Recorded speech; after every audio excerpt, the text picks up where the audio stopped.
성경은 참 아름다운 이 책입니다. 그 안에 생명이 되는 이 말씀이 들어있는 것이죠. 그 안에 우리의 모든 것들을 살리는 영이 이 말씀의 그 안에 면면이 흐르기 때문에 그렇습니다. 우리는 살아가면서 많은 문제들에 부딪힙니다. 어떤 것들은 살면서 답이 있을 수도 있고 답을 못 얻는 경우도 있습니다. 우리가 땅에 있는 여러 가지 것들은 답을 얻는 게 그리 어렵지 않습니다. 그러나 영원한 것, 하늘에 속한 것, 신령한 것들은 우리가 쉽게 답을 얻기가 어렵죠. 그때 우리도 모르는 사이에 하나님의 말씀인 성경을 향해서 우리의 걸음을 옮기게 됩니다. 성경을 바라보는 사람들의 태도는 크게 두 가지입니다. 하나는 이 하나님의 말씀은 정말 이 말씀을 주신 창조주 하나님의 복되고 거룩한 말씀이라고 믿는 그런 이 태도이죠. 또 다른 하나는 그저 머리 좋은 사람들이, 그저 도덕적으로 완벽한 사람들이 사람들의 교훈과 이 사람들의 가르침을 위해서 이런 것들을 이렇게 조작해서 기록할 수 있다고 생각하는 그런 개념들입니다. 그런 개념들은 많은 것을 잃어버리고 놓치게 되죠. 우리는 지금까지 역사의 오랜 기간 동안에 흘러내려왔던 일들이 어떻게 하나님의 이 말씀 속에 면면이 예언이 되어 있고 그 예언된 기록된 그 말씀들이 어떻게 하나님의 말씀 속에서 이렇게 정확하게 이 시대를 향하여 지적하고 있는가를 보면서 깜짝 놀랍니다. 하나님의 말씀은 살아있기 때문에 그렇습니다. 그래서 우리는 이 살아있는 하나님의 말씀을 중심으로 우리들이 탐적한 많은 문제들에 대한 답을 얻기도 하고 또 찾아가기도 하는 것입니다. 오직 성경. 이래서 이 오직 성경이라고 하는 이 말씀의 기치를 높이 들었던 사람들은 중세라고 하는 한 시대에 인간의 양심이 유린되어서 세상 사람들은 암흑이라 그랬고 또 의의 태양 되시는 예수님이 보이지 않았기 때문에 믿는 사람들에게는 또 악음이라고 했던 중세 암흑 시대의 문을 활짝 열어서 의의 태양 되시는 예수님을 비추는 종교개혁의 기치를 들었던 중대한 역사적 사건이 되었죠. 그들은 오직 성경만 이야기한 것은 아닙니다. 이 성경이 제시하는 바는 요한복음 5장 39절에 주신 말씀처럼 이 성경은 곧 예수님에 관한 이야기입니다. 그래서 그들은 오직 예수 그리스도를 믿는 믿음밖에는 우리들에게 가장 중요한 가치가 다른 가치가 없다.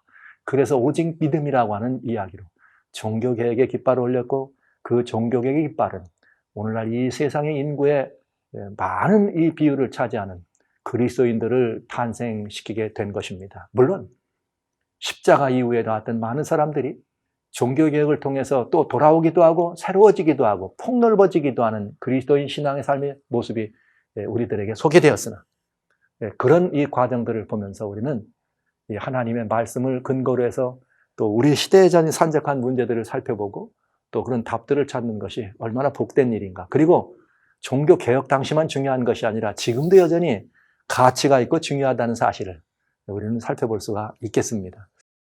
그래서 지금까지 저는 이 역사의 종말에 관한 여러 가지 많은 이야기들을 여러분들과 나누면서 이제 진도를 더 나가려고 하는데 궁금하신 부분들을 많이 질문한 걸 요약해서 궁금한 문제들에 대한 대답을 드렸어요.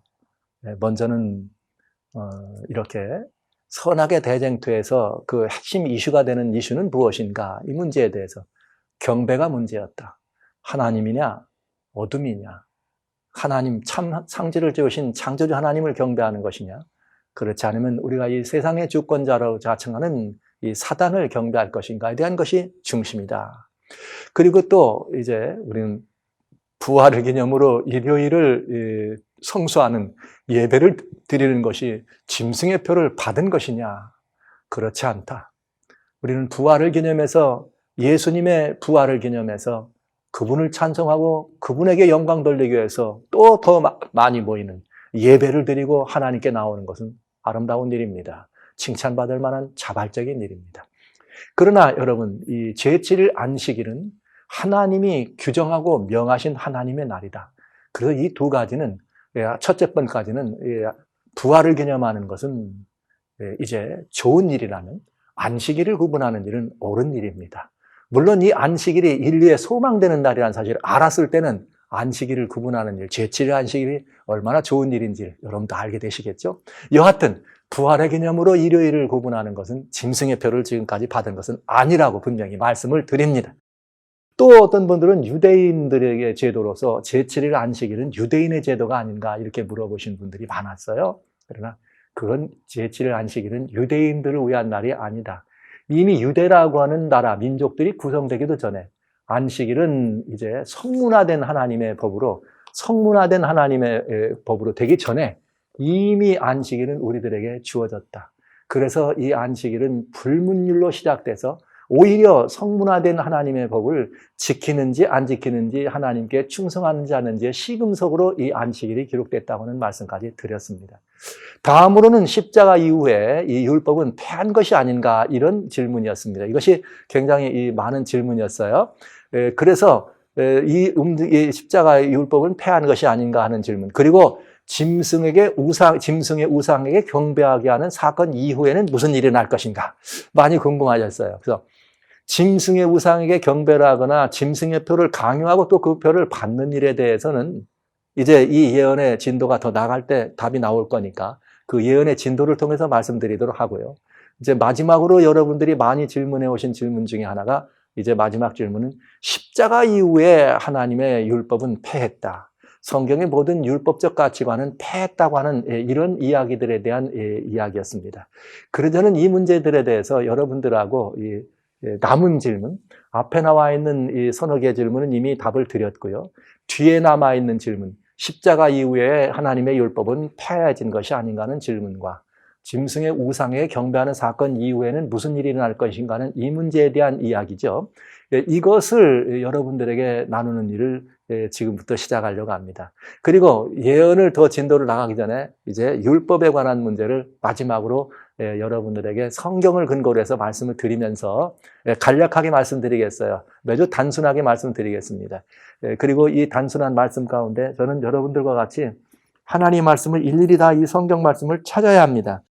이 말씀을 이렇게 찾아가면서 말씀을 드리다 보니까 시간이 좀 더 많이 걸리는 것 같아요. 그래서 기록된 말씀을 여러분들과 같이 읽어가면서 이 말씀을 좀 살펴보도록 합니다.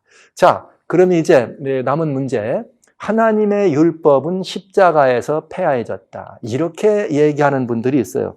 하나님의 율법은 십자가에서 과연 폐해졌을까?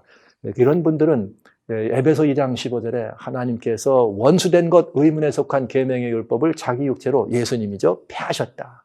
그런가 하면 이 골로새 2장 14절에 우리 주님께서는 우리를 거스리는 또 우리를 대적하는 의문에 쓴 증서들을 어떻게 하시고요? 십자가에 못 박아 버리셨다. 도말하고 못 박아 버리셨다. 이렇게 말씀하면서 폐했다고.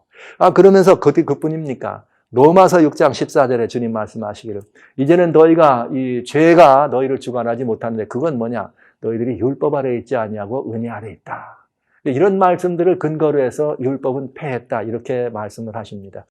죄가 우리를 주관하지 못한다는 말은 죄란 말은 법이 없이는 우리를 죄라고 규정할 수 없기 때문에 법이 있다는 말이죠. 죄가 있다는 말은 법이 있다는 말이고 죄가 주관하지 못한다는 말은 율법이 주관하지 못한 말이 되겠습니다. 그래서 이런 말씀들을 근거로 해서 율법은 폐했다고 얘기하는 분들이 있는 것이죠. 그런데 또 성경은 또 뭐라고 되어 있는가? 아니다. 율법은 다 폐해진 것이 아니라고 또 되어 있어요. 성경 너무나 많은 것들이 하나님 말씀 속에 들어있기 때문에 우리는 자주 이 성경을 통해서 그런 오해된 많은 부분들을 볼 때가 있습니다. 특별히 예수님이 직접 오셔가지고 마태복음 5장 17절로 18절에 내가 율법이나 선지자 폐하러 온 줄 아니? 아니야. 내가 율법이나 선지자 폐하러 온 것이 아니라 완전케 하러 왔어. 그리고 천지가 없어지기 전에는 이 율법의 율점 이력이라도 없어질 수가 없어. 이렇게 말씀하셨습니다. 사도 바울은 뭐라 그랬을까요? 사도 바울은 로마서 3장 31절에 이렇게 말했어요. 그러면 우리가 믿지 않는가? 우리가 믿으니까 믿음으로 말미암아 이 율법을 폐하는가? 아니라 폐하는 것이 아니라 오히려 완전케 해야 된다. 이렇게 또 사도 바울 선생은 우리들에게 권면하고 있는 것입니다. 그래서 우리 이 로마서 또 7장 7절에 보면 그런즉 어떠냐? 이 율법이라고 하는 것이 말이죠. 죄냐? 아니다. 율법으로 말미암지 않고는 죄를 우리가 알 수가 없기 때문에 율법이 탐내지 말라 하면 내가 탐심을 몰랐다. 그러니까 율법은 뭐하다? 거룩한 것이요 좋은 것이다. 이 말입니다. 그럼 이 두 가지 가르침들을 우리가 살펴보면 두 가지들을 살펴보면 우리는 율법에 대해서 이렇게 생각해 볼 수 있어요. 지금 성경을 읽으면서 어떤 분들은 한쪽 편에 패했다 그러니까 패했다고 주장하고, 어떤 분들은 아니라 온전케 한다니까 그건 거짓말이다, 패한 게 아니, 이렇게 서로 싸워요. 서로 싸워. 한 성경을 읽는데 왜 싸웁니까? 그건 뭔가? 여러분, 우리들은 되게 그런 것 같아요. 내가 듣기를 좋아하는 말만을 듣기를 좋아하고 내가 하고 싶은 말을 하기를 좋아하는 것이 오늘날 보통 사람들의 이야기입니다. 그러나 사실 우리가 성경학도로서 성경을 바라보거나 하나님을 믿는 사람들로서는 이 성경을 대할 때 그런 태도는 옳지 않습니다. 왜냐? 이 성경에는 이런 모든 것들이 종합적으로 다 들어있어요. 그래서 우리가 성경 말씀을 볼 때는 내가 좋은 말만 들어가지고 나는 이게 좋으니까 이것만 할 거야, 나는 그게 좋으니까 그것만 따라갈 거야, 그러면 안 되겠죠. 이런 사람들이 있어요. 억울한 일을 많이 겪는 사람들은 성경이 하나님의 공의다, 율법이라 그러면 좋아해요. 하나님은 공의 하나님이야, 범죄자를 그저 처단하는 재판하시는 재판장이 하면 좋아하세요. 그런데 좀 연약하고 부족해서 은혜가 필요한 사람들은 아니야, 하나님은 은혜, 사랑의 하나님이야, 그러시면 좋아해요. 그분들은 아니야, 하나님은 벌 주는 분이 아니야, 하나님은 복 주는 분이고, 하나님은 나 같은 죄인도 구원하시는 분이고, 하나님은 있는 그대로 나를 받아주는 분이고, 이러면서 하나님은 사랑이라 그래야 좋아하고, 하나님은 사랑이라고 끝까지 주장합니다. 이 둘의 가르침은, 둘의 주장은 어느 것이 옳을까요? 둘 다 옳기도 하고 둘 다 틀리기도 합니다. 왜 그런가? 공의 하나님이라고 할 때 이 말은 사랑의 하나님이 아니란 뜻은 아닙니다. 또 사랑의 하나님이라고 말할 때는 사람의 하나님은 공의롭지 않다는 말은 아닙니다. 그러니까 우리는 이 말씀들을 주장하거나 또는 배울 때 혹은 가르칠 때 이 말씀들을 매우 말 그대로 공의롭게, 말 그대로 사랑의 하나님을 우리가 같이 조화롭게 어떻게 잘 밸런스를 맞추느냐에 따라서 성경의 가르침을 온전히 이해할 수 있게 되는 것이죠. 자, 그럼 이런 원칙들을 따라서 하나님의 율법은 패했다고도 하고 하나님의 율법은 아니라 온전케 한다고도 하니까 이런 것들을 우리가 성경 전반적인 율법들을 바라보면서 우리는 이 부분에 대한 답을 내릴 수가 있습니다. 아주 단순하고 명료하고 아주 은혜롭습니다. 자, 그럼 성경에는 도대체 어떤 율법들이 있는가를 봐야 되지 않겠어요? 어디는 패했다, 어디는 아니라. 그런데 이 말은 여러 종류의 율법이 있다, 이런 말이죠. 성경 하나님의 말씀 속에는 늘 뭐라고 되어 있는가? 하나님의 율법, 하나님의 계명, 규례, 명령, 율례, 법도, 증거, 뜻, 도, 말씀, 다 하나님의 율법에 관한 이야기예요. 여기 법, 모세 법, 무슨 법, 얼마나 많은 이 율법들이 이 안에 다양한 이름으로 기록되어 있는지 모릅니다. 그러나 이것들을 저희가 다 말씀드릴 필요는 없습니다. 뭘 가지고 말씀드리면 좋은가? 성경이 신약과 구약으로 나눠져 있는 것처럼 율법도 그것이 제정된 목적이 있고 그 목표가 있어요. 그러나 그 율법이 제정된 목표가 있고 목적이 있다면 그것들을 중심으로 해서 이 하나님의 성경에 들어있는 율법을 살펴보면 답을 명료하게 찾을 수 있는데, 여러분들에게 오늘 제가 아주 쉽게 이 말씀을 좀 나눠드리려고 그래요. 자, 이 율법이 기록되는데 그 목적이 있어요. 율법에 목적이 있고 또 그 목표가 다릅니다. 이 목적과 목표에 따라 다른데, 첫째, 범죄 이전, 죄가 들어오기 이전부터 있던 율법이 있습니다. 하나님의 법이죠. 그 중에 가장 기본적인 법은 뭐냐?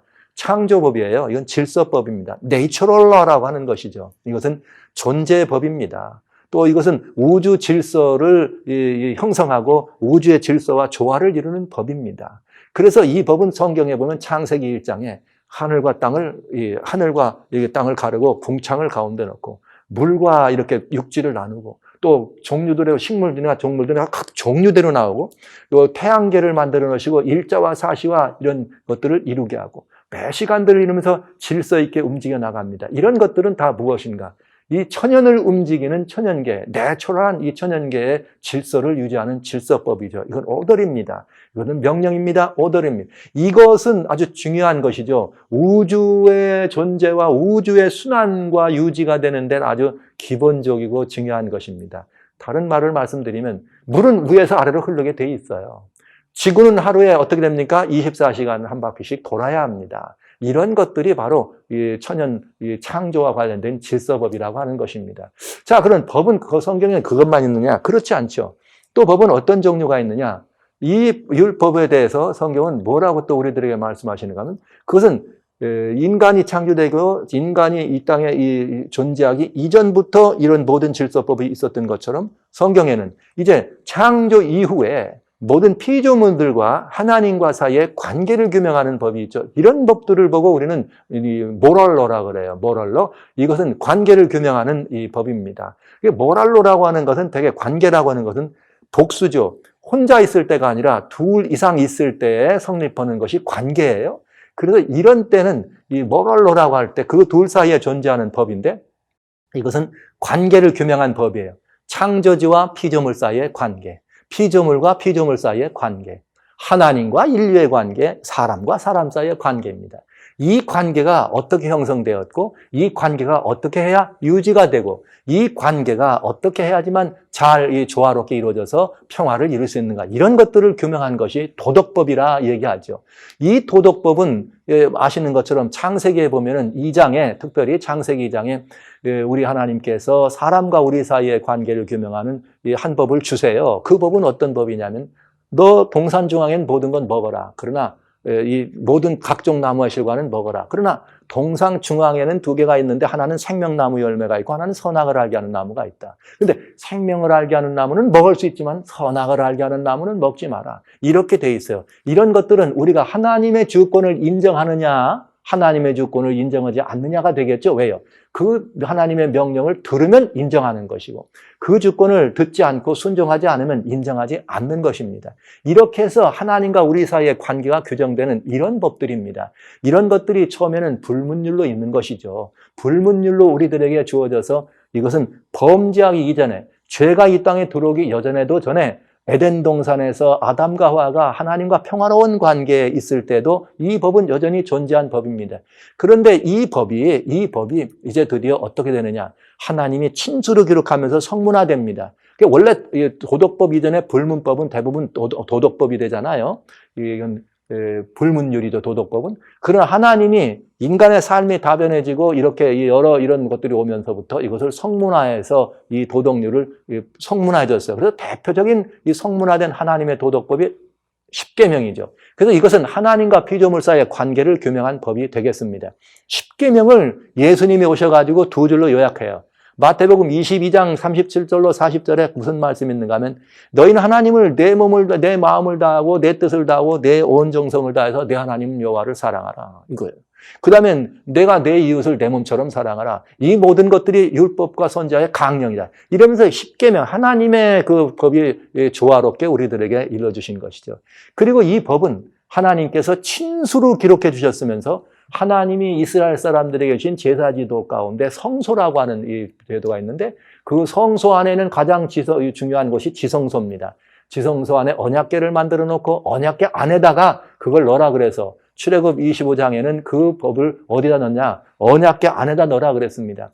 신명기 4장 13절은 그렇게 명령하십니다. 하나님이 내가 너에게 이 둘 돌판에 친수로 기록한 것을 주니까 이 증거판을 갖다가 언약궤 안에 두어라. 이렇게 해서 하나님이 언약궤라고 하는, 즉 법궤라고 하는 십계명이 담겼으니까 그 안에 기록된 법입니다. 이것은 범죄하기 이전부터 있는 것이죠. 물론 십계명은 그 이후에 성문화되게 된 것이기 때문에 그 이후에 나온 것이지만 이것이 이전에는, 죄를 짓기 이전에도 여전히 하나님과 우리 사이의 관계를 규정하는 도덕법은 존재했다 하는 것입니다. 자, 이것은 오래된 법입니다.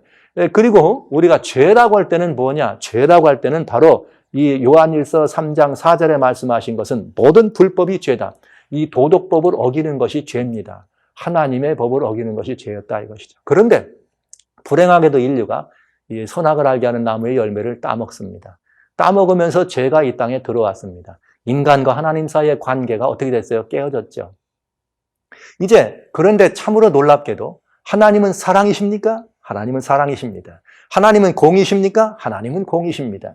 공이란 말은 범죄하는 모든 것들에 대해서 어떻게 해요? 심판하고 멸절하는 것이 공이라면, 사랑은 어떻게 돼요? 죽게 되고 범죄해서 죽게 되고 없어져야 될 존재도 어떻게 하는 게 사랑입니까? 살게 하는 것이 사랑 아닙니까? 하나님은 사랑이십니다. 하나님의 보좌는 뭐가 근거냐? 하나님의 보좌는 여기 시편, 여기 주님 말씀하신 시편 89편 14절에 보면 그렇게 되어 있어요. 하나님의 보좌는 의와 공의가 하나님의 보좌의 기초예요.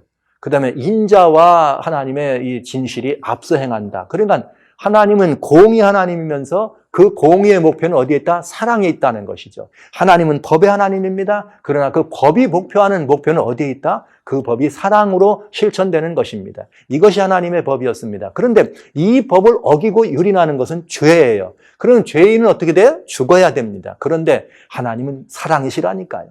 그래서 사랑의 하나님이 죽을 죄인을 죽이시지 않게 하기 위해서 주님이 우리들을 향해 주신 법이 있습니다. 그건 뭐냐? 관계가 깨어졌다. 그러나 내가 사랑의 하나님이 깨어진 관계를 회복하시기 위해서 뭘 만들어주셨는가? 회복법을 만들어주세요. 이 회복법이 성경에 들어있는 다양한 제사에 관련된 법입니다. 우리는 이것을 이 제사라고 하는 다양한 제사 제도에 포함되는 이런 법이죠. 의식법입니다. 제사 제도가 들어있는 제사법입니다. 이것은 회복에 관한 법입니다. 성경에 많이 성소에 대해서 제사에 대해서 뭐 이런 규례가 많이 있어요. 이런 모든 것들은 다 제사법이에요. 이건 뭐냐? 이것을 통해서 어떻게 하자는 거예요? 하나님과 우리 사이가 어떻게 되자는 것? 회복되자는 것. 특별히 여기 시편에 보면은 시편 50편에 보면은 하나님께서 1절로 5절에 그런 말씀을 하세요. 하늘 땅 저 땅 끝에서 타지는 데까지 내가 모든 사람을 불렀다. 너희는 내 백성을 오게 해라. 근데 내 백성이 누구냐? 하나님은 자신의 백성을 말씀하실 때 나와 함께 곧 제사로 연합한 백성이다. 언약한 백성이다. 이렇게 되어 있습니다. 제사라는 말은 그러니까 곧 뭘 말하는 거예요? 제사는 하나님과 우리 사이의 관계를 회복하고 새롭게 하는 언약법, 회복법. 아주 중요한 법이죠. 그래서 여기 관계 회복의 법이기 때문에 이 법을 갈라디아서에서는 뭐라고 말했느냐? 갈라디아 2장 19절에서는 범죄함으로 갈라디아 3장 19절입니다. 3장 19절에서는 범죄함으로 더한 법이라 그래요. 즉, 범죄는 뭐라고요? 하나님과 우리 사이의 관계를 허물었던 도덕률을 어긴 것을 범죄다. 그런데 이 법을 이 어겨서 죽게 된 우리를 회복하기 위해서 주님께서 우리들에게 다시 주한 법, 범법함으로 더한 법이 있다. 이것이 하나님의 의식에 관한 법이죠. 이것은 골로새 2장 16절로 17절에 말씀하신 것처럼 먹는 것, 마시는 것, 절기나 월삭이나 모든 이런 안식일에 관한 이런 모든 것들에 대해 다시는 편론하지 말라. 이 모든 것들은 장래일의 그림자이고 몸은 누구니라? 예수님이다. 했던 장래일의 그림자로 예수님을 향하도록 보여줬던 이런 모든 제도와 이런 관련된 이런 법들은 다 의식법이었어요. 그래서 에베소는 2장 15절에 의민에 속한 법이라 이렇게 말씀하신 것이고요. 히브리서 10장 1절에는 장래 오는 일의 그림자로 주신 법이다. 이렇게 말씀하신 것입니다. 그리고 우리는 이 관계를 깨뜨린 이 사람들을 하나님께로 돌아오도록 초청하시는 은혜로 주신 기회로 주신 법이라고 하는 것입니다. 이게 참 은혜로운 법이죠, 성경에. 그런 법들이 여기에 많이 나와 있어요. 그냥 내위기는 제사법이다. 그럼 이건 관계법이에요. 관계 회복법이에요. 뭐 이렇게. 그래서 하나님이 우리들에게 이 법을 주십니다. 자, 그런데 또 이래 범죄 이후에 이것만 주신 것이 아니에요. 여러분, 우주가 조화롭고 질서 있는 이 우주의 이 모습이 범죄함으로 말미암아 우리는 큰 대홍수라고 하는 격변을 겪습니다. 그때 이 지구는 뭐로 둘러싸여 있었는가? 이제 위에는 수권, 물이 있었어요. 그러나 홍수 때 하늘에 이 창이 열리고 기품의 창이 열리면서 모든 물이 다 떨어져. 여러분, 천지 창조 이전에 이 땅이 어떻게 됐습니까? 수면이 물 위에 있고 땅은 물 아래에 있었습니다. 창조되면서 이것이 땅과 바다가 또 위물과 아랫물이 갈라지잖아요. 그런데 여러분, 노아 홍수 때 이 비가 40일 동안을 내렸더니 어떻게 돼요? 천하의 높은 산이 다 덮였습니다. 그러니까 창조 이전의 상태로 된 것이죠. 이래서 분명히 이 창조가 역사적으로도 분명하다는 걸 우리는 볼 수가 있걸랑요. 그러니까 이 수권, 위에 지구를 둘러싸고는 수권층이 있었는데 이 수권층은 무슨 역할을 할까요? 여러분, 온실에 비닐하우스를 하거나 이렇게 유리 온실을 하면 태양이 들어오는 걸 막아주면서 안에 따뜻해지잖아요. 그래서 지구가 처음에는 어떤 효과로? 온실 효과를 가졌을 것이 분명합니다.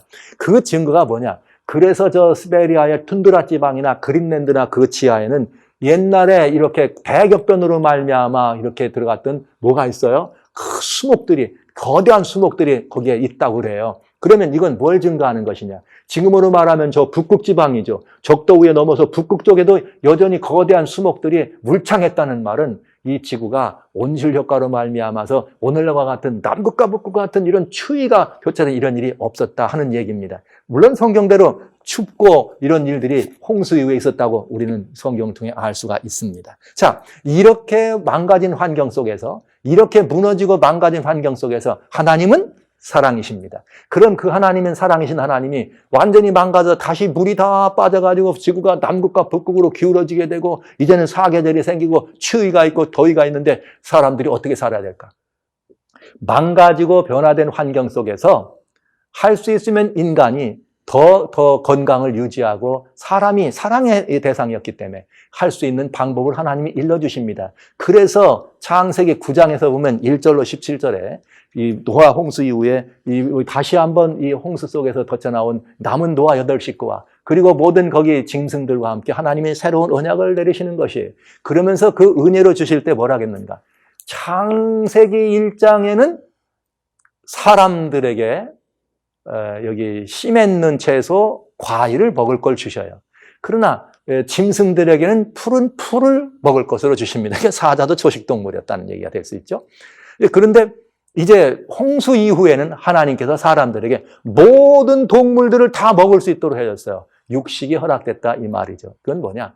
최선의 건강을 유지할 수 있는 망가진 환경 속에서 줄 수 있는 하나님의 사랑의 선물이었습니다. 그때부터 인간들에게는 이 육식이 허락되고, 그러나 물론 죄가 들어왔을 때 사람들이 그렇게 허락되지 않은 일을 한 것도 물론 사실이겠지만 성경이 말하는 원리는 그렇습니다. 그래서 이 모든 것들을 주고 레위기에는 그러나 이런 모든 육식을 하고 동물도 먹고 다 할 수 있지만은 기왕에 먹으려면 깨끗한 걸 먹어라. 그래서 레위기 11장에는 이렇게 어떤 것들은 먹고 어떤 것들은 먹지 말라. 왜냐하면 어떤 것들은 정하고 어떤 것들은 부정하기 때문에 이렇게 정해 주셨어요. 주님은 모든 동물을 피채 먹는 것을 금하셨어요. 피는 하나님께 속한 것이라 금하신 것입니다. 자, 그러면 이것은 하나님께서 사랑으로 우리에게 주신 것이에요. 그래서 우리는 지금 하나님이 여기 레위기 11장에 이렇게 했다. 오늘날 예수님을 믿으면서도 사람들이 이런 말을 해요. 그 레위기 시에 있는 그 구약법이니까 그건 다 안 지켜도 되는 거고 따르면 여러분 구약법이라고 얘기할 수 있습니다. 그러나 그것은 하나님이 인류를 사랑하셔서 주신 법입니다. 여전히 망가져 있는 그런 상태에서 우리에게 주신 법이 바로 청결법이요 건강법이에요. 이건 위생관리일 뿐만 아니라 성경 이 모세오경 속에는 위생에 관한 많은 법들이 있어요. 이 많은 법들이 다 무엇인가? 아주 청결을 유지하고 우리가 건강을 유지하게 살아갈 수 있는 그런 법인 것입니다. 이래서 이것은 어떻게 하면 따르면 은혜가 되는 이 법으로 주신 것이죠. 이것이 청결의 법이요. 이것이 무슨 법이에요? 이 망가진 환경에서도 우리를 지킬 수 있는 건강법이라고도 할 수 있겠습니다. 위생법이라고도 또 이렇게 얘기하기도 합니다. 정한 것과 부정한 것을 구분한 이런 것들을 우리는 보게 되죠. 따르기만 하면 우리는 이것은 은혜로 주신 것입니다. 그리고 5번째 또 하나 법이 더 있어요. 그건 뭐냐? 모세율법이에요. 모세가 유대 백성들에게 이제 다양한 사회적인 그런 관계 속에서 또 여러 가지 이런 역할 속에서 주로 필요한 많은 법들을 일러줬죠. 이것은 유대로 말하면 유대 민법이죠. 시민법입니다. 그러니까 이 시민법과 하나님의 십계명은 달랐어요. 하나님의 십계명은 언약궤 안에다 담아놓으라 그랬지만 모세가 백성들에게 명령한 유대민법은 신명기 31장에 보면 이렇게 되어 있습니다. 이런 모든 것들을 말한 다음에 24절 26절에 하나님의 언약궤 곁에 두라. 여러분, 그래서 모든 법들의 모법은 하나님의 소동률 십계명입니다. 그리고 이 땅에 존재하는 모든 법들도 다 민법들이 있잖아요. 그런 법들도 모법은 어디로 있느냐? 하나님의 십계명이 모법이에요. 옛날 조선에 말이죠. 우리 조선시대, 고조선시대 말이죠. 기원전, 우리 여러분 아시는 것은 그런 때 이 나라에도 뭐가 있었냐? 8조 금법이라는 게 있어요. 거긴 죽이는 살생을 금지하고 부모를 이런 모든 것들을 보면 8조 금법에 보면 거의 십계명과 유사한 법인 것을 우리가 알 수가 있죠. 이미 이런 법들은 불문율로 우리들에게 주었던 것을 하나님이 성문화하셨다고 하실 수 있겠습니다. 자, 이렇게 해서 성경 속에는 대벌해서 5가지, 무지 많은 법이에요. 그러나 그 법을 준 목적에 따라서 또 그 법을 준 시기에 따라서 이 법을 설명해 준다면 5가지의 법칙이 있다. 하나는 천연계를 주관하는 천연법이요, 질서법이요, 모든 것들을 유지하는 법이요. 2번째는 하나님과 피조물과의 관계를 설명한 도덕법이 있다. 그리고 이 하나님의 도덕법을 우리가 어길 때 그것이 범죄하는 것이요, 그 죄삭신 사망을 겪게 되는 것입니다. 하나님은 사랑이셨습니다. 죄가 들어온 이후에도 죽을 수밖에 없는 인간을 위해서 깨어진 관계를 회복하기 위해서 주신 법이 있는데 그것이 제사법, 의식법이라고도 얘기하죠. 제사법이요, 의식법이요, 관계 회복법입니다. 그 다음에 그래서 범죄함으로 더한 법이 되겠습니다. 그러니까 여러분, 그리고 이제 이런 깨어진 이런 환경 속에서 최선의 건강을 유지할 수 있도록 하나님 우리한테 주신 법이 건강법, 청결법 또는 위생법이라고 말할 수 있겠고요. 여러분들 기독교인들이 제일 싫어하는 법이 이거예요. 먹어라 먹지 말라는 거 그래 싫어합니다. 아니, 이거 참 이상한 일이긴 하지만 그 성경에 있는 말을 따르면 그만인데 되게 싫어해요. 그래서 그것 때문에 하나님 안 믿는다고 하는 사람들도 많이 봤어요.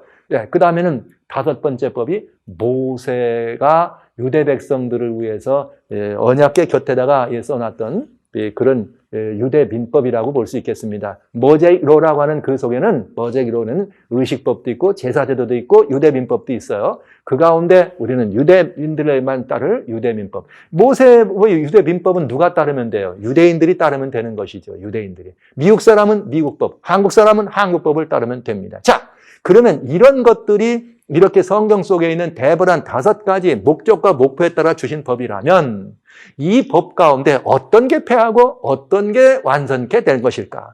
따져보면 쉽잖아요. 자, 하나씩 보겠습니다. 십자가 이후에, 이제 그러면 십자가 이후에는 이 법들이 어떻게 됐는가? 여러분, 창조질서법은 어떻습니까?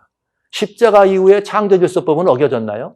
지구가 너무 피곤해. 하루에 한 바퀴 돌기는 피곤하니까 난 좀 천천히 갈 거야. 그래가지고 이 시간을 좀 더 천천히 돌면 어떻게 될까요? 지금은 좀 이렇게 빨리 가는 거 이렇게는 못 가겠어. 천천히 가야 되겠어. 시속 2000km는 너무 많아. 그래가지고 천천히 가면 하루가 24시간이 48시간 되겠죠. 이렇게 물이 갑자기 아래에서 위로 흘러가는 일이 있을 수 있습니까? 그런 일은 있을 수 없습니다. 여러분 어때요? 가벼운 공기는, 무거운 공기는 아래로 오고 가벼운 공기는 위로 올라가야 되지 않습니까? 이런 천연의 질서가 깨지면 죽습니다. 질서법을 어기는 것은 죽게 되는 것과 마찬가지예요. 거대한 탱크가 옵니다. 그 앞에 연약한 인생이 섭니다. 부딪혔습니다. 누가 깨질까요? 인생이 깨지죠. 이것이 바로 자연법이에요. 이것은 하나님이 만들어놓은 우주의 조화를 이루는 질서법입니다. 깨지면 죽습니다. 이거는 여전히 존재하는 법입니다. 십자가에서 절대 패할 수 없는 법이죠. 그럼 2번째, 도덕법을 한번 볼까요? 하나님과 우리 사이의 관계는 여전합니까? 아닙니까? 십자가 이후에는 그 관계가 깨졌습니까? 안 깨졌습니까? 그 관계 깨지지 않았습니다. 오히려 깨어진 관계를 하나님 어떻게 하셨어요? 완성해가지고 다시 완전케 해줬어. 다시 관계를 회복했어요. 그러면 여러분, 그 관계를 회복해줬으면 우리는 그 법을 어떻게 해야 될까요? 그건 당연히 하나님과 우리 사이의 관계는 하나님은 창조주, 우리는 피조물. 하나님은 우리를 사랑하시고 우리는 그 하나님을 경배하는 건 당연한 이치겠죠. 이래서 예수님이 마태복음 5장에 하신 말씀이 그거예요. 내가 하나님의 율법이나 이걸 폐하러 온 줄 아니? 그게 아니야. 완전케 하러 온 거야. 완전케 하러 왔다는 말은 왜 완전하냐? 이 말이죠. 하나님과 우리 사이의 관계가 깨어지면 범죄한다 그랬습니다. 죄를 범하면 죽어야 된다 그랬습니다. 그런데 아담 이후로 예수님 시대까지 죄 삭신 사망을 죽은 영혼은 없습니다. 그냥 생리적 현상에서 일단은 죽은 것이에요. 아직 죄 삭신 사망으로, 즉 다시 말하면 범죄했다는 이유 때문에 심판받아 죽은 사람이 아니라 자연의 순리에 따라서 하나님과의 생명의 관계가 끊어졌기 때문에 죽은 것입니다. 그냥 이 죄에 삭슬어 죽는 사망은 아직 남아있어요. 이 죄에 삭신 사망으로 죽는 것을 요한계시록 하나님 말씀은 뭐라 그랬는가? 그건 둘째 사망이라 이렇게 말합니다. 그거는 완전히 사라지는 것이요, 존재치 않는 것이요, 소멸되는 사망입니다. 그러나 아직 거기까지는 남아있어요. 그래서 예수님이 이 땅에 왔을 때도 아직도 모든 사람은 하나님 앞에는 아주 산 존재다. 이건 무슨 말이냐? 심판이 있기 때문에 기다려야 된다 이 말입니다. 무서운 말 같지요? 그러나 사랑의 표현이었습니다. 주님이 이 법을 완성케 하였습니다. 왜 그런가? 왜 이것이 완성된 것인가? 모든 죄에 닥친 사망 때문에 죽어야 될 인생을 죽지 않게 하시고 예수님이 그 도덕법을 어긴 우리를 대신하여 돌아가십니다. 창조주가 모든 인류를 대신해서 함께 돌아가셨으니까 이 법이 드디어 완전한 법이 된 것이죠. 우리가 길을 가다가 스티커를 하나 받아요. 근데 스티커를 하나 받은 다음에 스피드건에 잡혀가지고 속도가 많이 됐습니다. 그랬더니 500불 벌금을 나가라 그래. 그런데 내가 무슨 이런 걸 감히 나한테 주나 그러고 내가 그걸 벌금을 안 내. 그 법은 완전한 법이 아니에요. 그 법은 그렇게 안 내도 어떤 제재가 없거나 그렇게 안 내도 괜찮다면 그 법은 있으나 마나한 법입니다. 마찬가지입니다. 하나님과 우리 사이의 관계를 규명한 도덕법이 범죄하면 죽으리라 그랬는데 죽지 않고 여전히 살았다면 그 법은 완성된 법이 아니죠. 그래서 주님이 십자가에 달려 돌아가심으로 말미암아 그 법을 완성케 하셨다는 법입니다. 그래서 천지가 없어지게는 1.1억이라도 이 법에 1.1핵도 없어지지 않는다는 말씀을 하신 것이죠. 그리고 사도 바울이 바로 로마서 3장 31절에 믿는다 그래서 우리가 법을 그럼 폐하냐? 아니라 폐하는 게 아니라 오히려 완전케 한다. 그러면 우리는 어떻게 도덕법을 완전하게 할 수 있을까요? 간단하죠. 우리가 하나님과의 관계가 깨어졌지만은 하나님과의 깨어진 관계를 어떻게 하면 다시 회복하면 되잖아요. 이제 또 회복법이 있으니까 회복은 다음에 다시 온전하게 된 관계에서 하나님과 우리 사이의 관계를 유지하면 됩니다. 하나님은 사랑이시요 우리도 하나님을 사랑합니다. 이게 도덕법이라는 얘기입니다. 그래서 이 창조의 질서를 규명한 이 법과 하나님의 하나님과의 관계를 우리의 피조물과의 관계를 설명한 이 법은 무슨 법이냐? 폐할 수 없는 법이다. 오히려 완전케 된 법이다. 이렇게 말씀을 드리면 되겠습니다. 이것이 성경에 나와서 여러분 성경을 읽으시면서 뭘 완전케 했느냐? 어떤 법은 또 안 폐했느냐? 따라야 된다고 하느냐? 뭐 탐심을 알지. 그러니까 율법이 진리다. 이건 다 도덕법을 말하는 거예요. 범죄하기 이전에도 있었고 여전히 십자가 이후에도 예수님의 완전케 해서 우리에게 있는 법이 되는 것이죠. 여기 힌트가 하나 더 있습니다. 그러면 우리가 어떻게 하나님의 이 아름다운 법을 정말 깨끗하게 순종할 수 있을까요? 인간은 연약합니다. 인간은 부족합니다. 그러나 우리는 이 일을 할 수 있습니다. 이 일을 할 수 있는 부분에 대해서 하나님은 요한일서에 말씀하시기를 우리가 이것은 무거운 것이 아니라 왜냐? 우리가 예수님을 믿으면 이 모든 일이 다 이루어질 수 있다. 그렇게 말씀하시고 있죠. 요한일서 5장에 보면 이런 말씀을 하고 있어요. 예수께서 그리스도심을 믿는 자마다 하나님께로 난 자라. 관계가 회복된 자라. 그래 내신 이를 사랑하는 자마다 그에게 난 자를 사랑한다. 그래서 우리가 하나님을 사랑하고 그의 계명을 지킬 때 이로써 우리가 하나님의 자녀 사랑하는 줄 아느니라. 하나님을 사랑하는 것은 이것이니 우리가 그의 계명을 지키는 거다. 어떻게 계명을 지킵니까? 무거워서. 근데 성경은 답이 있습니다. 아니라 계명은 무거운 것이 아니라 대저 하나님께로 난 자마다 세상을 이기느니라. 세상을 이김은 이것이니 우리의 믿음이니라. 여러분, 예수님이 하나님의 아들이심을 믿는 자가 아니면 세상을 이길 자가 누구냐? 예수님이 하나님의 아들임을 믿는 우리들은 믿음 때문에 이 법을 어떻게 할 수 있다? 지키고 일어날 수 있다. 왜냐? 이 법은 하나님의 계명은 이것인데 서로 사랑하라는 것이니까요. 믿으면 가능합니다. 믿음 밖에서는 불가능합니다. 그리고 우리는 예수 그리스도 안에서 주님이 이 모든 것을 온전케 하셨기 때문에 주님 안에서 우리는 율법의 요구를 온전히 이루게 되는 것입니다. 십자가에서 도무지 폐해진 법이 아님을 기억해 주시기 바랍니다. 자, 그럼 세 번째, 이 법을 어기면 어떤 일이 되느냐? 우리가 이렇게 이 안에 관계의 회복이 돼가지고 들어왔다가도 이 법을 또 어기면 어떻게 돼요? 그래서 어떤 분들은 이렇게 그러면 예수님을 한 번 믿으면 이제는 또 다시 범죄하고 영원히 한 번 구원이 되면 영원한 구원에 들어왔느냐? 즉 하나님과의 관계가 회복됐으면 그것은 영원한 관계 회복이니까 죽지 않는다 이런 의미예요. 근데 여러분 그렇지 않아요. 그렇지 않아요. 여기 히브리서에는 주님께서 뭐라 말씀하셨는가 하면 히브리서 10장 26절에는 이런 말씀이 있어요. 우리가 예수님을 예수님을 그 진리를 우리가 아는 지식을 받습니다. 그런 다음에 즉 의도적으로 계획적으로 하나님으로 떠가면 유린하고 하나님의 법을 유린하면 다시는 속죄할 수 없다. 예수님의 십자가의 공로를 다시는 우리는 힘입을 수 없다고 되어 있습니다. 이 두려운 얘기입니다. 히브리서 6장에 똑같은 말이 있어요. 5절로 6절에.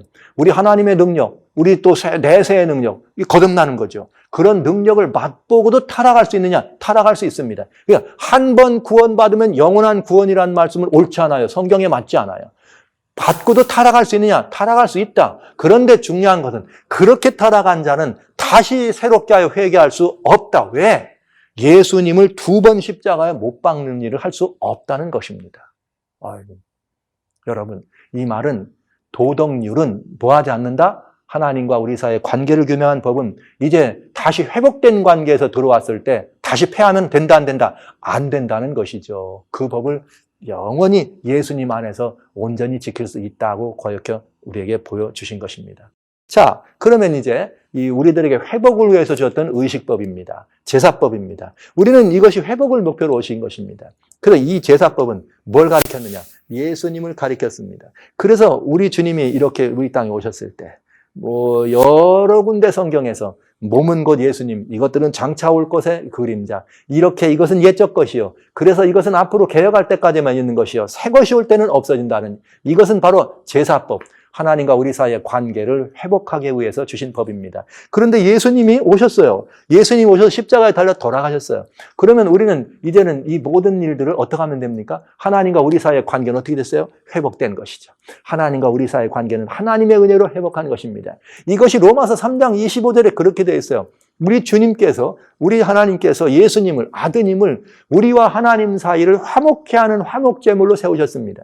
그런 다음에 누구든지 이 예수님 아드님을 믿기만 하면 이제는 우리의 모든 죄를 한 번도 짓지 아니한 것처럼 간과하신다.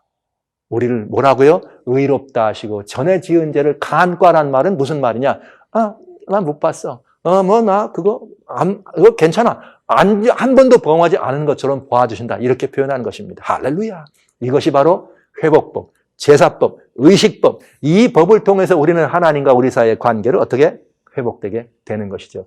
그러니까 예수님이 십자가에서 어떻게 하신 법? 온전케 하신 법이에요. 예수님이 십자가에서 그 법을 다 이루심으로 말미암아 다 이루신 법입니다. 고로 십자가에서 이 법은 어떻게 됐어요? 폐해졌습니다. 우리는 더 이상 이 양을 잡아서 제사를 드린다든지 다른 그런 일들로 해서 제사를 드리지 않습니다. 왜냐하면 우리 주님께서 골로새 1장 20절에 말씀하시기를 십자가의 피로 화평을 이루사 십자가의 피로 화평을 이루사 십자가의 피로 둘을 하나 되게 하사 만물고 땅에 있는 것들이나 하늘에 있는 것들로 다 그로 말미암아 십자가에서 돌아가신 예수님으로 말미암아 자기와 화목되기를 기뻐하십니다. 할렐루야.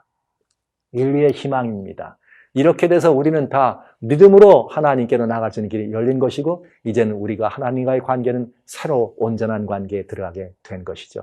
범죄하기 이전의 아담과 하나님의 관계와 우리들의 관계는 동일한 관계가 된 것입니다. 아담이 선악과를 먹지 않았더라면 어땠을까요? 그것은 이렇게 생각하시면 돼요. 우리가 지금 예수님을 믿음으로 말미암아 하나님과 우리 사이가 관계가 온전케 된 것과 똑같은 관계다 생각하시면 되겠습니다. 이렇게 해서 세 번째 의식법, 회복법으로 준 법은 폐했다. 성경에 나오는 그런 법은 폐한 법으로 보시면 되겠습니다. 자, 그 다음엔 정결법, 건강법입니다. 은혜로 주신 법이라 그랬어요. 이건 우리가 먹으면 이렇게 건강한 걸 먹으라고 일러주신 거 따라하셨습니다.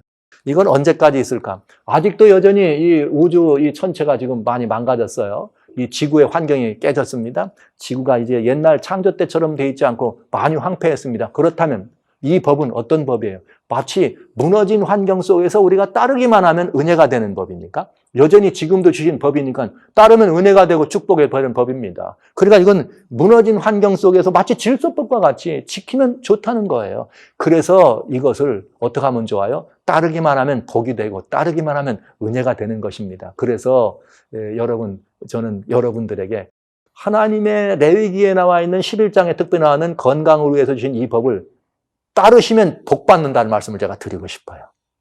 참 이상한 일이지만 오늘날 현대인들이 하나님을 모르는 사람들도 과학의 힘을 빌어서 요즘 비건, 무슨 베지테리안 뭐 이런 얘기하면서 채식 말 많이 하잖아요. 그래서 이제는 어떤 식당이든지 가면 채식주의 혹은 채식을 좋아하는 분들을 위한 그 메뉴가 별도로 있습니다.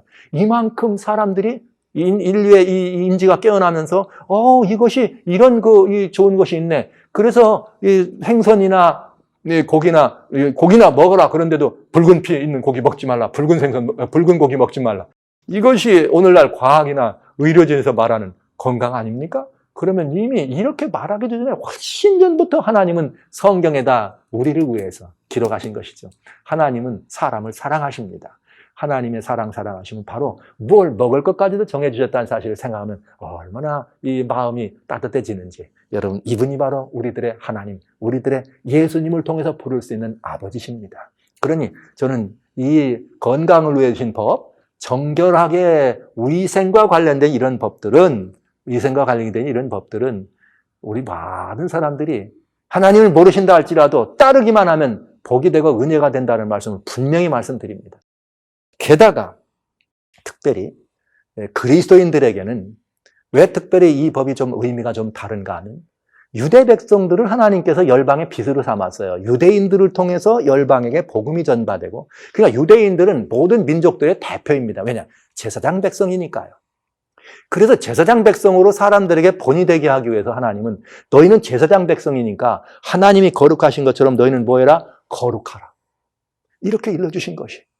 그러니까 동물을 먹지만 피채 먹지 마라. 그리고 또 동물을 먹지만 정한 것만 먹어라. 이렇게 일러주신 것입니다. 그런데 여러분, 그런 유대 제사장들이 그랬는데 유대 이스라엘 사람들은 모든 민족의 제사장입니다. 그럼 오늘날 그리스도인들은 누구인가? 베드로는 베드로전서 2장 9절에 말씀하시기를, 2장 7절로 9절 말씀하시기를, 특별히 그된 너희는 택하신 족속이요, 주님의 소유된 백성입니다. 그리고 왕 같은 제사장입니다. 우리가 제사장이라네요. 그러면 여러분, 의미가 좀 달라지지 않습니까? 우리가 주님의 제사장 족속으로 우리가 그리스도인이라면, 그럼 우리가 주님이 주신 이 모든 말씀들 가운데 1.1핵이라도 주님께서 따르기만 하면 은혜를 주신 이것들을 혹여 우리에게도 적용한다면, 주님이 거룩하심처럼 너희도 거룩하라 해서 주신 것이라면, 고린도전서 3장 16절, 너희는 너희가 몸이 곧 하나님의 성령이 거하는 전인 줄 알지 못하느냐? 우리 안에 주님의 성령을 보시는 거룩한 전입니다. 그래서 이게 몸이 거룩한 전이라 그랬으니 우리의 이 피지컬한 몸도 거룩하고 정결하게 보존할 법 의무가 있지 않을까요? 그래서 저는 그리스도인들에게도 이 법은 따르기만 하면 어쩌면 좀 따라야 될, 좀 강하게 말씀 따라야 될 축복이 되는 법이다. 하나님을 모르는 사람도 따르기만 하면 축복이 돼요. 여러분 안식일 때 그런 말씀 드렸어요. 안식일, 이사야 56장에 너 안식일을 구분해봐라. 이방인이라도 복 받는다. 그게 이 안식일이 만민을 위해 준 법 아닙니까? 이 건강법도 만민을 위해 준 것입니다. 그러니까 하나님을 모르는 사람도 따르기만 하면 복 받는 법이 건강법입니다. 그래서 여러분, 하나님은 사람을 사랑하세요. 우리는 그런 말에 예수 믿는 사람만 하나님 사랑하시다. 아니올시다. 하나님은 사람을 사랑하십니다. 비록 그가 죄를 졌을지라도 사랑하십니다. 주님이 예수님을 믿는 사람만 사랑하시는 분이가 아니에요. 하나님은 모든 인류를 사랑하십니다. 예수님을 믿는 사람을 사랑하신 이유는 모든 인류를 위해서 예수 믿는 사람들을 통하여 축복의 통로가 되도록 우리를 불렀기 때문에 여러분, 우리의 사랑은 특별한 것이죠. 친자의 사랑이 될 수 있겠습니다. 그래서 하나님의 이 건강법이라고 하는 법은 따르기만 하면 은혜가 되고 지키기만 하면 축복이 되는 법임을 여러분들에게 말씀드립니다. 자, 그러면 이제 마지막 남은 이 법이 하나 있네요. 이건 모세의 율법이네요. 모세의 율법, 즉 유대인들에게 준 시민법이죠. 우리가 유대법을 따를 이유는 없습니다. 저는 한국 사람이기 때문에 한국의 법을 따릅니다. 또 미국에 계신 분들은 미국 법을 따라야 되겠죠. 또 여기 또 각양 살아가는 그 사회의 규범이 다르고 그 사회가 형성하고 있는 도덕이 다르죠. 그 법을 따르는 것이 당연한 순리입니다. 자, 이렇게 해서 이 하나님의 이 법이 십자가 이전에, 십자가 이후에 어떤 법은 여전히 있고 어떤 법은 폐하여지고 어떤 법은 여전히 존속해서 더 하나님께 영광된 법이 무엇인지를 보았습니다. 그래서 이 하나님께서 율법에는, 성경의 모든 율법은 오로지 두 종류가 있어요. 어떤 율법이냐? 1번, 하나님이 친수로 기록한 법이 있어요. 우주에 기록한 법, 천연의 질서법. 돌판에 기록하고 이제는 우리의 심령에 기록한 하나님의 법, 하나님의 십계명, 도덕법. 이것은 하나님과 우리 사이의 관계가 존재하는, 영원히 존재하는 법. 그래서 주의 계명은 진리입니다. 주의 계명은 영원합니다. 성경의 법칙은 그렇게 말씀하신 것입니다. 그리고 또 하나, 모세가 기록한 법이 있어요. 물론 하나님이 모세를 통해 주신 법이죠. 제사법. 하나님과 우리 사이의 관계를 회복하도록. 의식법입니다. 관계회복법입니다. 하나님은 우리를 부르십니다. 제사로 언약한 백성이라 하셨습니다. 그 다음에 또 하나는 뭐냐? 모세가 직접 모세의 누구를 위하여? 백성들을 위해서 준 다양한 유대인들이 따라 법을 준 것입니다. 이런 세 종류의 법으로 다시 요약된다면 하나님이 기록하신 법과 하나님이 우주에 기록한 이 두 가지 법, 천연계와 이 도덕법은 제하고 다른 법들은 폐했거나 아니면 우리는 우리에게 준 법을 따라야 되는 이 법의 내용이 되겠네요. 이렇게 해서 저는 여러분들과 같이 여러분들이 궁금해하는 성경의 이 모든 계명들을 살펴보았습니다. 자, 그러면 이제 우리는 십계명, 하나님의 도덕률에 대한 법을 잠깐 마무리해야 되겠습니다. 성도 여러분, 요한계시록 11장 19절에 보면 아까 말씀드렸어요. 하늘을 봤더니 요한계시록 11장 19절에 하늘을 봤더니 하나님의 성전이 열리고 언약궤가 보입니다. 그런데 그 언약궤에 언약궤가 보이는데 그 언약궤 안에 있는 것이 뭐냐면 십계명이에요. 하나님께서 이 성소를 만드실 때 모든 걸 다 보여주셨어요. 이렇게 만들어라, 이렇게 만들어라. 제도를 다 만들어줬는데 하나님의 십계명은 모세복을 기록하라고 안 하십니다. 하나님이 직접 한 번은 돌판까지 깎아서 주셨는데 모세가 깨뜨려 버렸죠. 이번엔 모세가 돌판을 깎고 하나님이 직접 친수로 기록해 주십니다. 왜 그랬어요? 보여주지 않고 보여주고 기록하라고 하지 않고 하나님이 친수로 기록하십니다. 중요하죠. 그런데 이 법을 봤더니 언약궤 안에 이 법이 십계명이 보이진 않습니다. 그러면 그때 법은 어디에 있었단 말이에요? 성경의 법은 오묘합니다.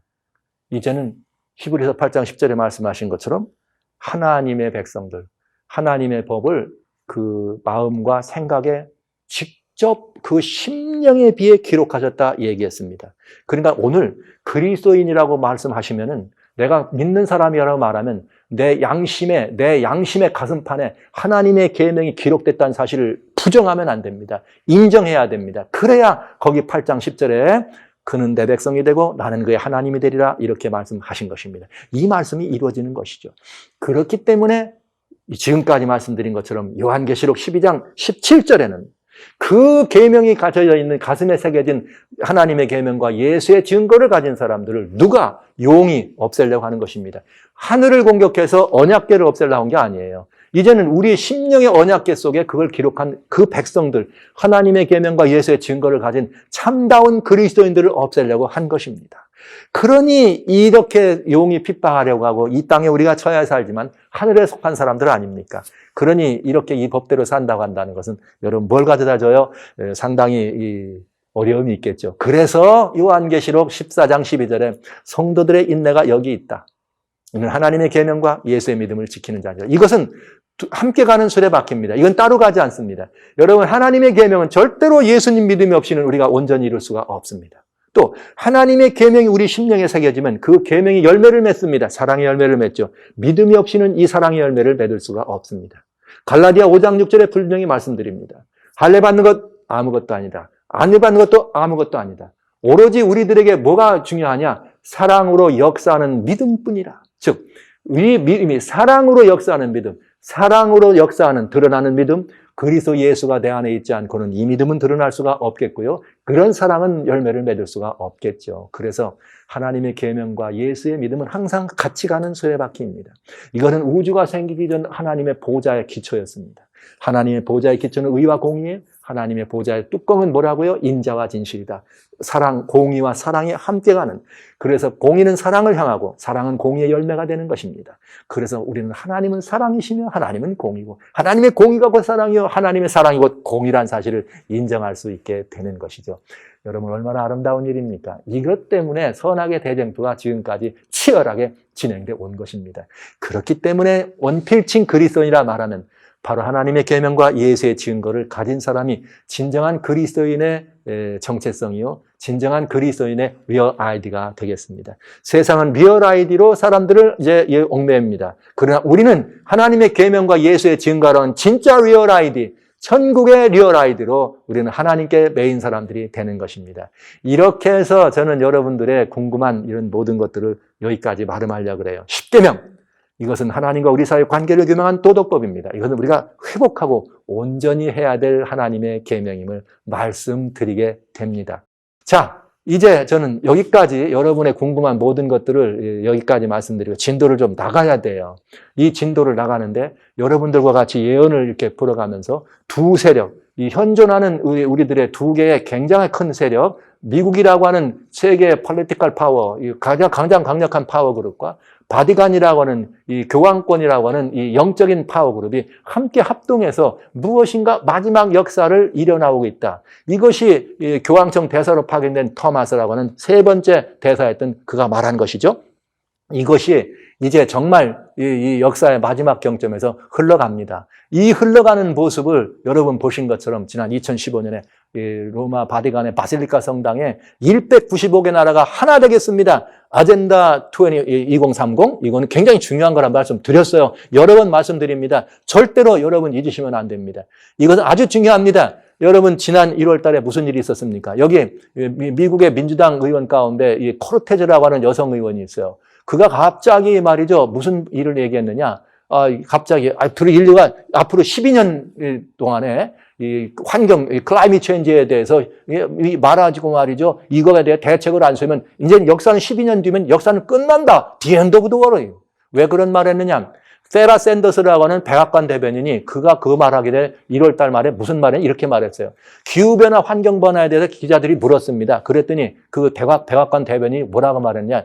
그런 문제는 하나님께 속한 것입니다. 하나님께 우리는 답을 구할 거다. 이렇게 말을 했어요. 그랬더니 코르테즈라고 하는 이 소위 소셜리스트죠. 이 여성 29살밖에 안 된 이 미국의 여성이 말이죠. 그 얘기를 한 거예요. 무슨 소리? 하나님이 아니야. 클라이밋 체인지에 대해서 우리가 대안을 세우고 얘기하지 않는다면 앞으로 12년밖에 남지 않아서 굉장한 얘기를 했어요. 이 이야기의 출발이 12년이라 그러면 2018년, 2019년이 12년이면 2030년입니다.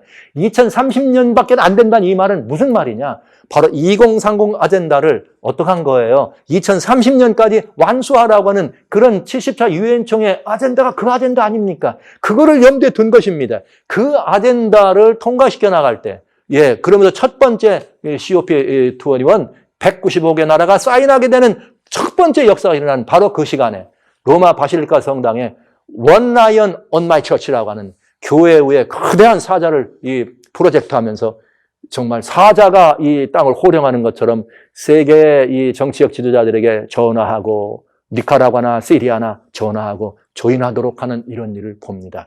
이거는 이 헐리시라고 하는 바티칸이 말이죠. 굉장한 파워를 행사하는 걸 보게 돼요.